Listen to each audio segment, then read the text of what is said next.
मीठे बच्चे, बाप आए हैं तुम्हें रूहानी हुनर सिखलाने, जिस हुनर से तुम सूर्य चांद से भी पार शांति धाम में जाते हो। प्रश्न, साइंस घमंड और साइलेंस घमंड में कौन सा अंतर है? उत्तर, साइंस घमंडी चांद सितारों पर जाने के लिए कितना खर्चा करते हैं, शरीर का जोखिम उठाकर जाते हैं। उन्हें यह डर रहता है कि रॉकेट कहाँ फेल न हो जाए। तुम बच्चे साइलेंस घमंड वाले बिगर कौड़ी खर्चा सूर्य चांद से भी पार मूल वतन में चले जाते हो। तुम्हें कोई डर नहीं, क्योंकि तुम शरीर को यहां ही छोड़कर जाते हो। ओम शांति। रूहानी बाप बैठ रूहानी बच्चों को समझाते हैं। बच्चे सुनते तो रहते हैं कि साइंसदान चांद पर जाने का प्रयत्न करते रहते हैं, लेकिन वे लोग तो सिर्फ चांद तक जाने की कोशिश करते हैं। कितना खर्चा करते हैं, बहुत डर रहता है ऊपर जाने में। अब तुम अपने ऊपर विचार करो, तुम कहां के रहने वाले हो? वह तो चंद्रमा की तरफ जाते हैं, तुम तो सूर्य चांद से भी पार जाते हो, एकदम मूल वतन में। वो लोग तो ऊपर जाते हैं तो उनको बहुत पैसे मिलते हैं, ऊपर में चक्र लगाकर आते तो उनको लाखों सौगातें मिलती है। शरीर का जोखिम यानी रिस्क उठाकर जाते हैं। वह है साइंस घमंडी। तुम्हारे पास है साइलेंस का घमंड। तुम जानते हो हम आत्मा अपने शांति धाम ब्रह्मांड में जाते हैं। आत्मा ही सब कुछ करती है। उनकी भी आत्मा शरीर के साथ ऊपर में जाती है। बड़ा खौफनाक है, डरते भी है। ऊपर से गिरे तो जान खत्म हो जाएगी। वह सब है जिस्मानी हुनर। तुमको बाप रूहानी हुनर यानी कला सिखलाते हैं। इस हुनर सीखने से तुमको कितनी बड़ी प्राइज मिलती है, 21 जन्मों की प्राइज मिलती है, नंबरवार पुरुषार्थ अनुसार। आजकल गवर्नमेंट लॉटरी भी निकालती है ना, यह बाप तुमको प्राइज देते हैं और क्या सिखाते हैं? तुमको बिल्कुल ऊपर ले जाते हैं, जहां तुम्हारा घर है। अभी तुमको याद आता है ना कि हमारा घर कहाँ है और राजधानी जो गवाई है वह कहाँ है? रावण ने छीन लिया। अब फिर से हम अपने असली घर भी जाते हैं और राजाई भी पाते हैं। मुक्ति धाम हमारा घर है, यह कोई को पता नहीं है। अब तुम बच्चों को सिखलाने के लिए देखो बाप कहां से आते हैं, कितना दूर से आते हैं। आत्मा भी रॉकेट है, वह कोशिश करते हैं ऊपर जाकर देखे चंद्रमा में क्या है, स्टार में क्या है। तुम बच्चे जानते हो यह तो इस मांडवे की बत्तियां है। जैसे मांडवे में बिजलियां लगाते हैं, म्यूजियम में भी तुम बत्तियों की लड़ियां लगाते हो ना। यह फिर है बेहद की दुनिया। इसमें यह सूर्य चांद सितारे रोशनी देने वाले हैं। मनुष्य फिर समझते हैं सूर्य चंद्रमा यह देवताएं हैं, परंतु यह देवता तो है नहीं। अभी तुम समझते हो बाप कैसे आकर हमको मनुष्य से देवता बनाते हैं।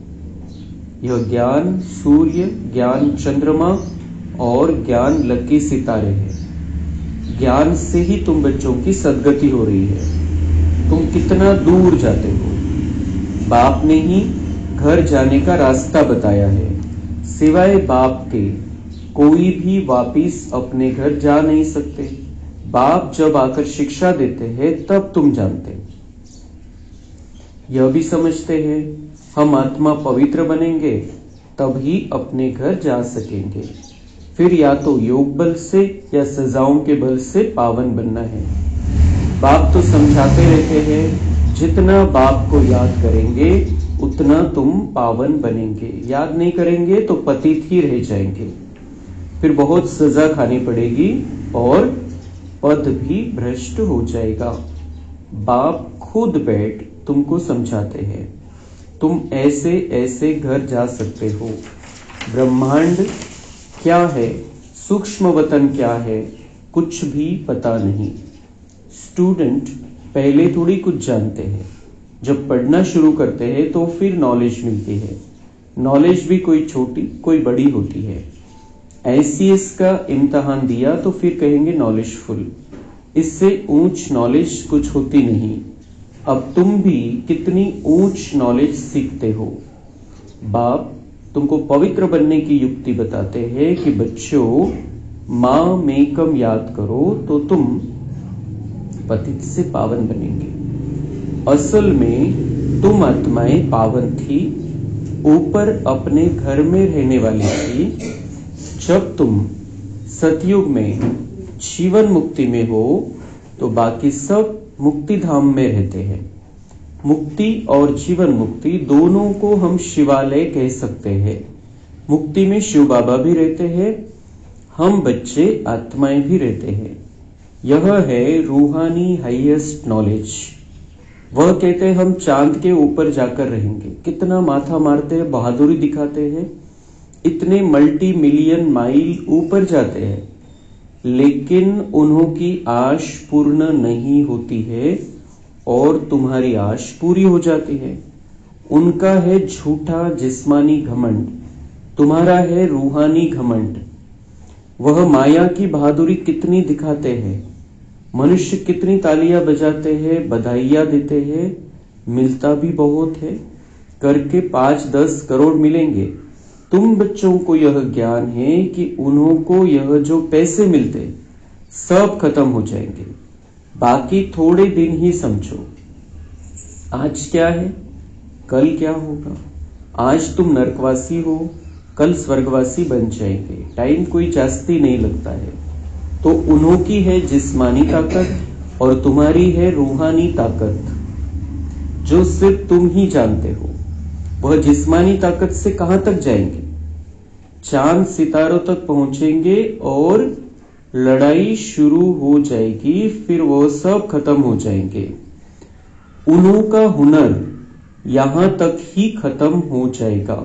वह है जिस्मानी हाईएस्ट हुनर, तुम्हारा है रूहानी हाईएस्ट हुनर। तुम शांति धाम में जाते हो, उसका नाम ही है स्वीट होम। वो लोग कितने ऊपर जाते हैं और तुम अपना हिसाब करो, तुम कितने माइल्स ऊपर में जाते हो। तुम कौन, आत्मा। बाप कहते हैं मैं कितने माइल ऊपर में रहता हूं, गिनती कर सकेंगे। उन्हों के पास तो गिनती है, बतलाते हैं इतने माइल ऊपर में गए, फिर लौट आते हैं। बड़ी खबरदारी रखते हैं, ऐसे उतरेंगे, यह करेंगे। बहुत आवाज होता है। तुम्हारा क्या आवाज होगा, तुम कहां जाते हो, फिर कैसे आते हो, कोई पता नहीं। तुमको क्या प्राइज मिलती है, यह भी तुम ही जानो। वंडरफुल है, बाबा की कमाल है, इसको पता नहीं। तुम तो कहेंगे यह नई बात थोड़ी है। हर 5000 वर्ष बाद वह अपनी यह प्रैक्टिस करते रहेंगे। तुम इस सृष्टि रूपी ड्रामा के आदि मध्य अंत ड्यूरेशन आदि को अच्छी रीति जानते हो, तो तुमको अंदर फकूर होना चाहिए। बाबा हमको क्या सिखलाते हैं, बहुत ऊंचा पुरुषार्थ कराते हैं, फिर भी करेंगे ये सब बातें और कोई नहीं जानते। बाप है गुप्त, तुमको कितना रोज समझाते हैं, तुमको कितनी नॉलेज देते हैं। उन लोगों का जाना है हद तक, तुम बेहद में जाते हो। वह चंद्रमा तक जाते हैं, अब वह तो बड़ी बड़ी बत्तियां है और तो कुछ है नहीं। उनको धरनी बहुत छोटी देखने में आती है। तो उन्हों की जिस्मानी नॉलेज और तुम्हारी नॉलेज में कितना फर्क है। आत्मा कितनी छोटी है, तो रॉकेट बड़ा तीखा है। आत्माएं ऊपर में रहती है, फिर आती है पार्ट बचाने। आत्मा कितना दूर दूर जाती है, तुमको खुशी है ना, वह हुनर दिखाते हैं तो बहुत पैसे मिलते हैं, भले कितना भी मिले, परंतु तुम समझते हो वह कुछ भी साथ चलना नहीं है। अभी मरे कि मरे, सब खत्म हो जाने वाला है। अभी तुमको कितने वैल्यूएबल रत्न मिलते हैं, इनकी वैल्यू कोई गिनी नहीं जाती है। लाख लाख रुपया एक एक वर्षंस का है। कितने समय से तुम सुनते ही आते हो।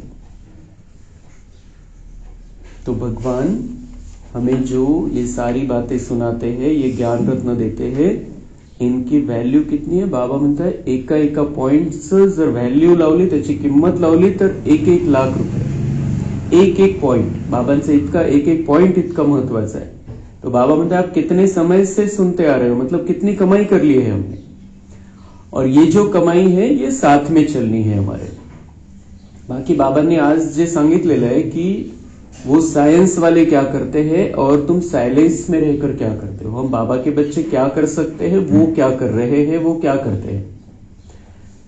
तर त्यावेळेला आता ही मुरली चाललेली 1960-65च्या आसपास, आणि त्यावेळेपर्यंत म्हणजे मला वाटतं जानेवारी 1969 मध्ये पहिला व्यक्ती होता नील आर्मस्ट्रॉंग म्हणून, त्यांनी चंद्रावरती पहिलं पाऊल ठेवलं, म्हणजे बाबांच्या जाण्यानंतर जवळपास। पण बाबांनी त्याच वेळेला हे सांगितलं होतं की वो क्या कर रहे हैं और तुम क्या करते हो। वो क्या करेंगे, वो चंद्रमा तक जाने की कोशिश कर रहे, इधर जा रहे, उधर जा रहे, उधर जाने का प्रयत्न करते, लेकिन क्या होने वाला है, बाबा म्हणते वो चंद्रमा तक, स्टार तक पहुंचेंगे और ये वार चालू हो जाएगी और सब खत्म हो जाएगा। त्याच वेळेला बाबांनी सांगितलं होतं की ऊपर कुछ भी नहीं है, कितना खर्चा करते हैं, किती धोका पत्करून जातात वरती, पण काहीच नाही। आपण बघतोय तेव्हापासून कितीतरी जण वरती जाऊन आले, कितीतरी अवकाशयानावरती गेले, कितीतरी रॉकेट्स वरती गेले, पण काहीच नाहीये तिथं, कुठेही जीवन नाही। ते फक्त लक्षणं सांगतात, इथं पाणी सापडलं, इथं हे सापडलं, इथं हे सापडलं, तिथून दगड माती काहीतरी घेऊन येतात और चलता रहता है। वो आज तक चल रहा है। बाबा ने उसी समय बता दिया था ऊपर कुछ भी नहीं है, ऊपर जीवन चल नहीं सकता है। आणि आज आता 5 दिवसापूर्वी एक बातमी आलेली आहे की एक अंतरिक्ष यात्री सुनीता विल्यम्स, जी मूळ भारतीय आहे पण अमेरिकेमध्ये स्थायिक झालेली, तर अमेरिकेकडून नासा संस्थेकडून ती वरती गेलेली, तिच्यासोबत एक जोडीदार। तर ते 8 दिवसासाठी वरती गेलेले होते।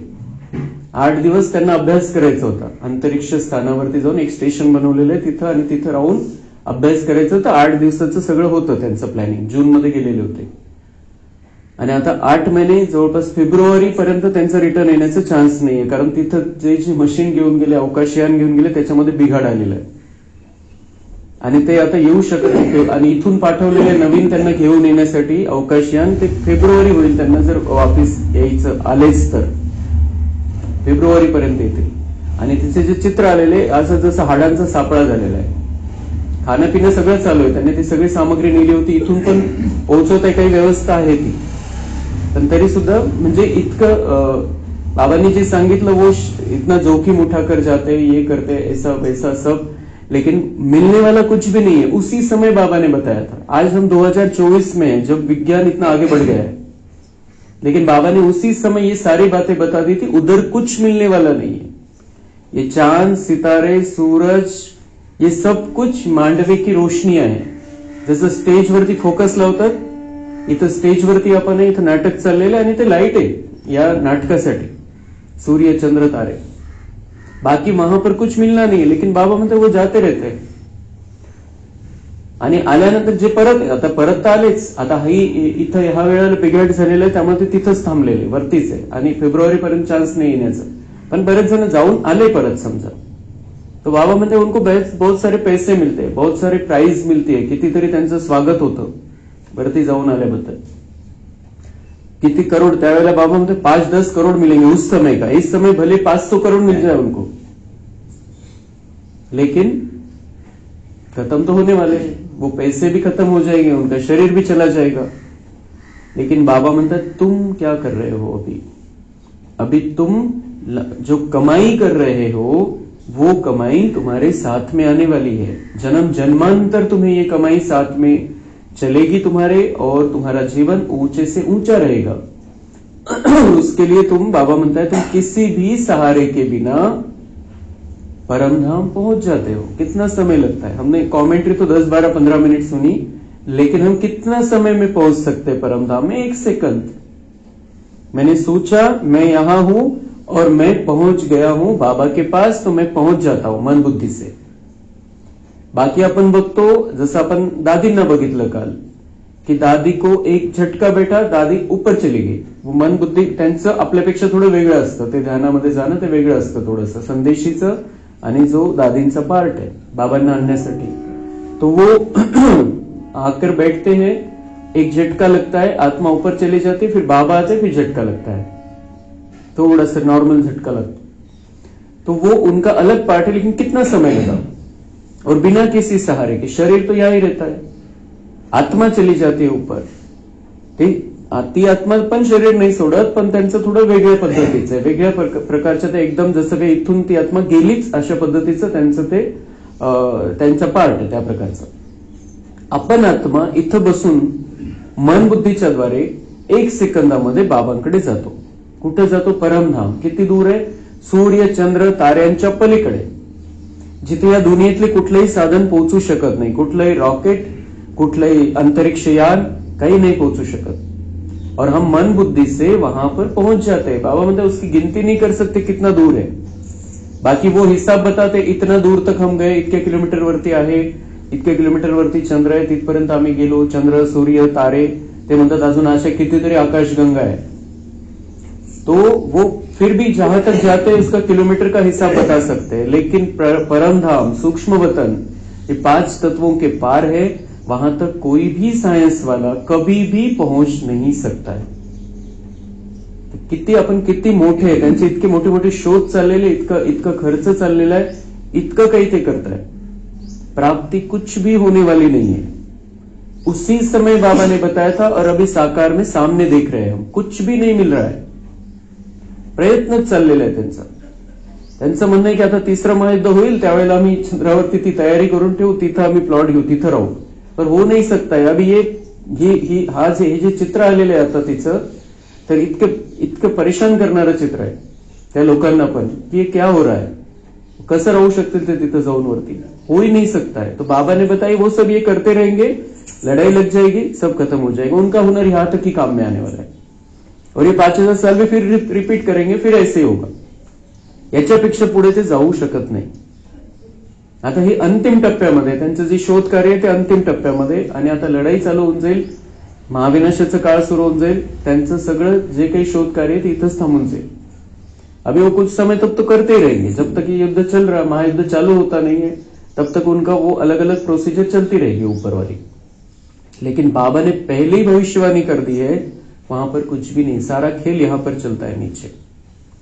हम आत्माएं यहां से परमधाम जाएंगी, परमधाम से यहां पर आएंगे, यहां पर हम पार्ट बजाएंगे, बाकी दूसरी तीसरी दुनिया कुछ भी नहीं है।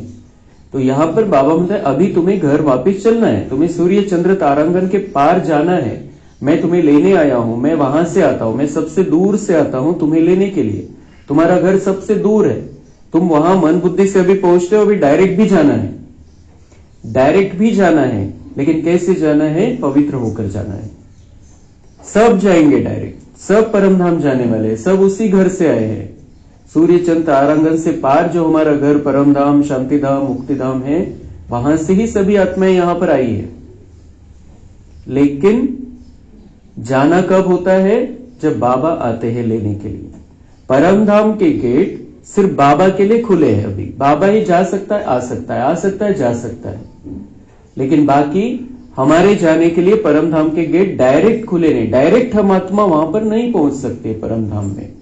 बाबा लेने के लिए आता है, लेकिन उसके लिए हमें पहले पवित्र बनना है। तो बाबा म्हणते 2 पद्धति, एक तो योग बल या सजा बल, 2 प्रकार से आप ऊपर जा सकते हो। ऊपर जाना तो है, अगर योग बल से चले जाएंगे, बाबा की प्यार से, बाबा की याद में रहते हुए हम अपने पाप कर्म भस्म कर लेंगे, तो हम वहां पर बहुत आराम से पहुंच जाएंगे बिना सजा खाए। और दूसरा है सजा का बल, सजा देकर आत्मा को पावन बनाया जाएगा। और सजा मिलेगी, ठीक है, आपण समजू की हा सजा भेटली, ठीक आहे, सजा जरी मिळाली तर पण मी पावन तर होणार आहे, मी वरती तर जाईल, चांगल्या प्रकारे तो जाईल, ऐसा नहीं है। सजा भी खाएंगे, पद भी भ्रष्ट होगा, ये बाबा ने कहा हुआ है। तो हमारा पद भी कम हो जाएगा, लेवल नीचे की रहेगी, भाग्य कम बनेगा जिसको सजा मिलेगी। तो सजा का काम ही नहीं रखना है, सजा का टाइम ही नहीं आना चाहिए हमारे ड्रामा में। हमारे ड्रामा में ये नहीं होना चाहिए कि हम धर्मराज के आगे जाकर अपना हिसाब दे रहे हैं, ये नहीं होना चाहिए। उसके पहले ही हमें सजाओं से मुक्त होने का पुरुषार्थ करना है, योग बल से बाबा को याद करते हुए, अपने पाप कर्मों को भस्म करके, अपने अंदर पवित्रता दिव्यता को धारण करके हमें पवित्र बनकर बाबा के साथ में घर जाना है।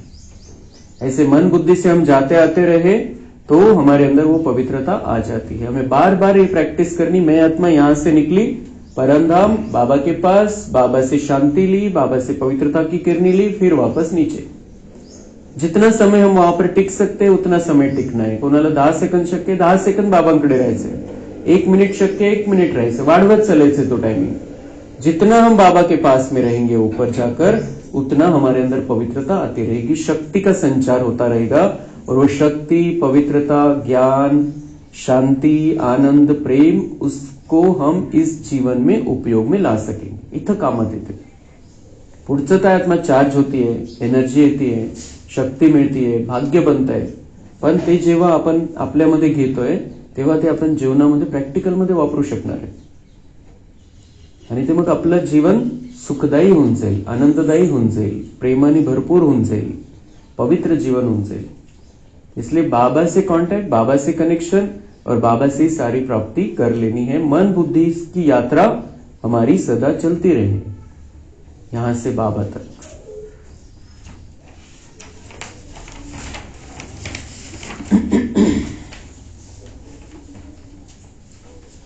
अच्छा, मीठे मीठे सिक्के लधे बच्चों प्रति माता पिता बाप दादा का याद, प्यार और गुड मॉर्निंग।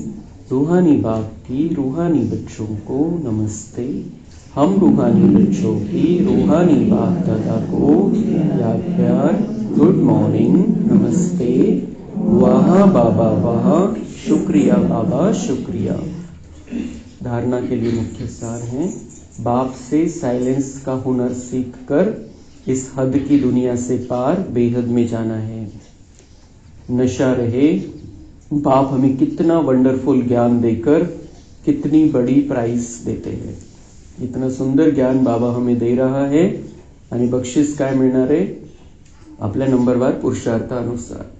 कोणी महाराजा महाराणी बनेल, कोणी राजा राणी बनेल, कोणी साहुकार बनेल, कोणी प्रजा बनेल, कोणी प्रजेचे नौकर चाकर बनेल।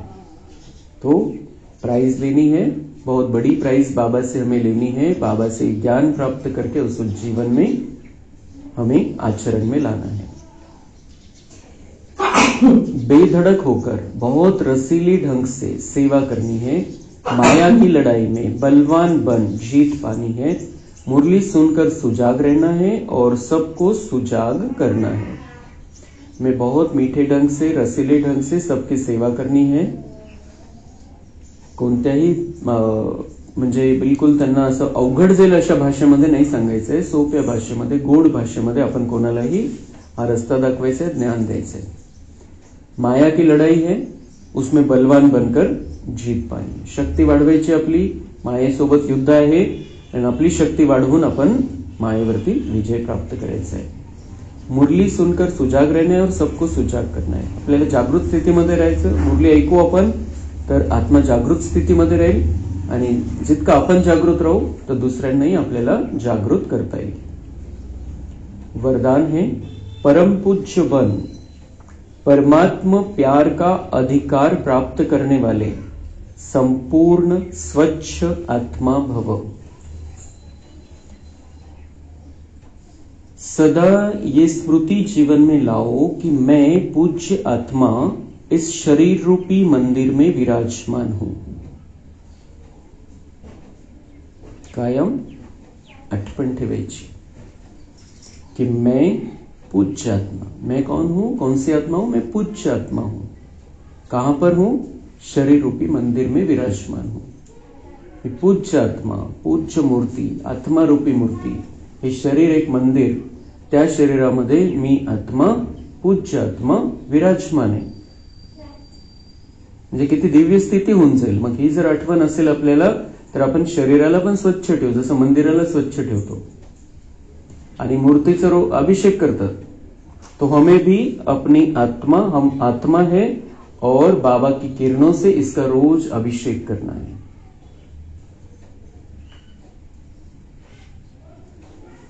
ऐसी पूज्य आत्मा ही सर्व की प्यारी है.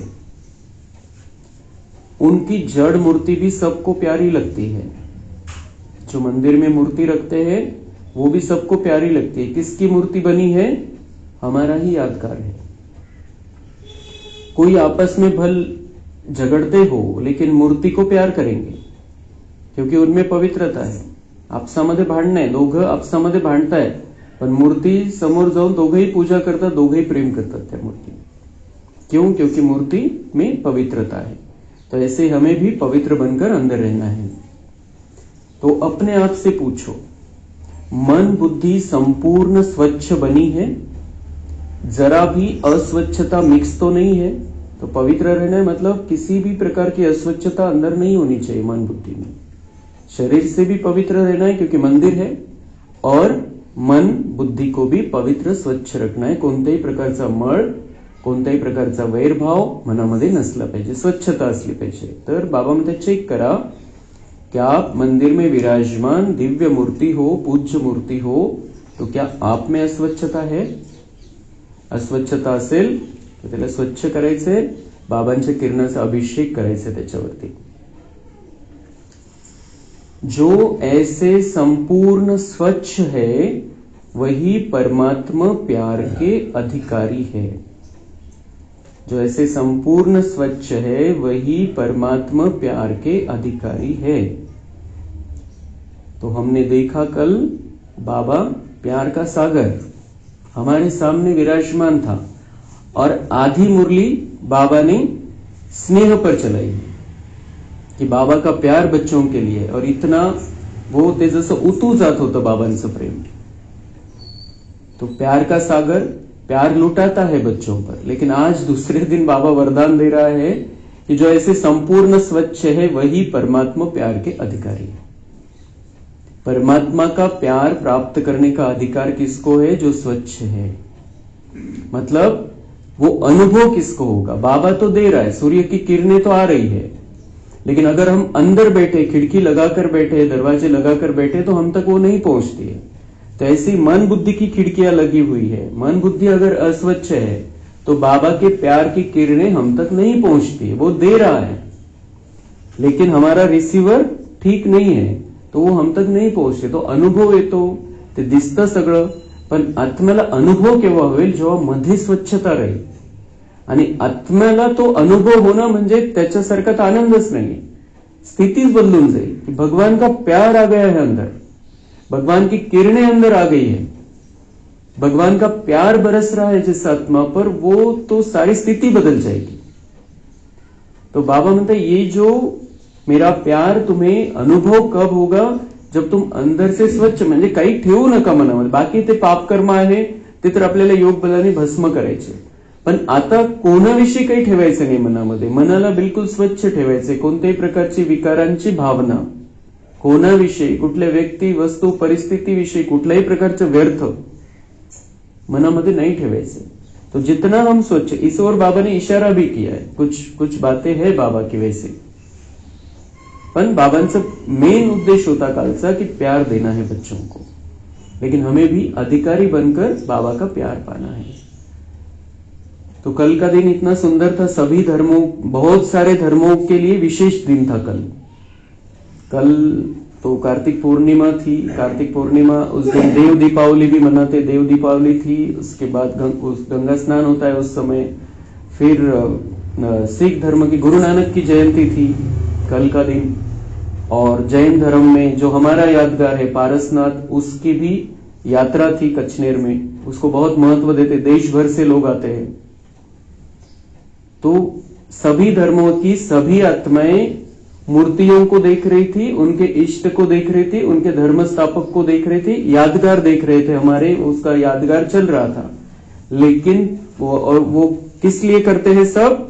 भगवान का प्यार की एक बूंद मिल जाए, थोडंसं प्रेम प्राप्त व्हावं, थोडंसं कधीतरी त्याने दर्शन द्यावं, थोडंसं हम उसके चरणों की धूल बन जाए, इसलिए सारे भक्ति चल रही है।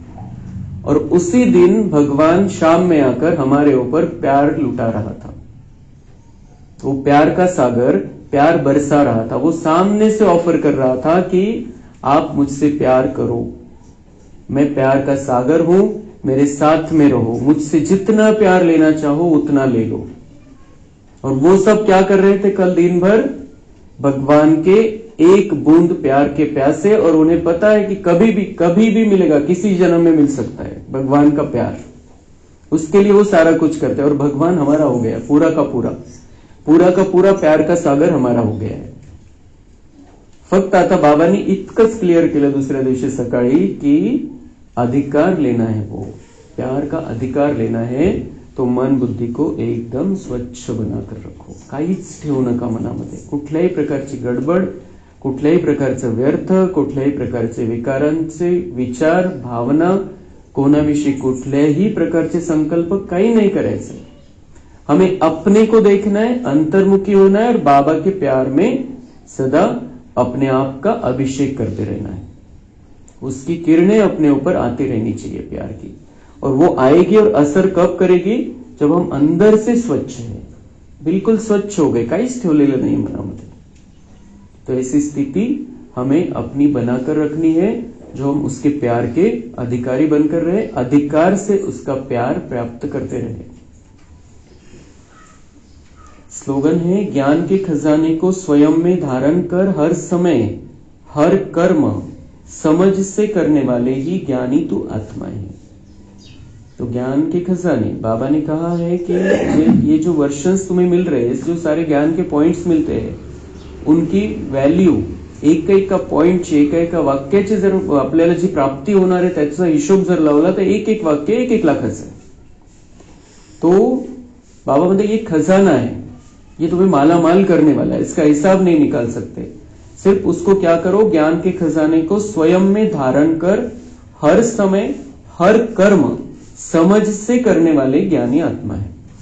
तो वो ज्ञान का खजाना मिल रहा है, वहां पर हम मालामाल होंगे, ऊपर से मालामाल होंगे, लेकिन यहां पर ज्ञान गुण शक्ति की जो मालामाल हम हो रहे हैं, वो समझ हमारे अंदर आ रही है, और उस समझ को हर कर्म में यूज करना है। म्हणजे वरची सगळी प्राप्ती होणार आहे सतयुगामध्ये, सगळं काही राहील, कशाचीच कमी नाही राहणार। पण इथं त्या ज्ञानाच्या रत्नामुळे आपल्याला समज मिळते, तर ती समज बाबा म्हणते प्रत्येक कर्मामध्ये प्रत्येक वेळी वापरायची। ही समझदारीने चालायचं, समझदार बनना है। और वही बाबा म्हणते जो समझ से चलते इस जीवन में, वही ज्ञानी आत्मा है। ज्ञान लेकर बंद करके रख दिया है अंदर, तो ज्ञानी आत्मा नहीं कहेंगे। जो ज्ञान घेता है आणि वापरता है, तसं वागता है, बोलता है, विचार करता है, तो बाबा म्हणते वो है ज्ञानी आत्मा। तो ऐसा ज्ञानी हमें बनना है, परमात्मा प्यार का अधिकारी आत्मा बनना है। अच्छा, ओम शांति।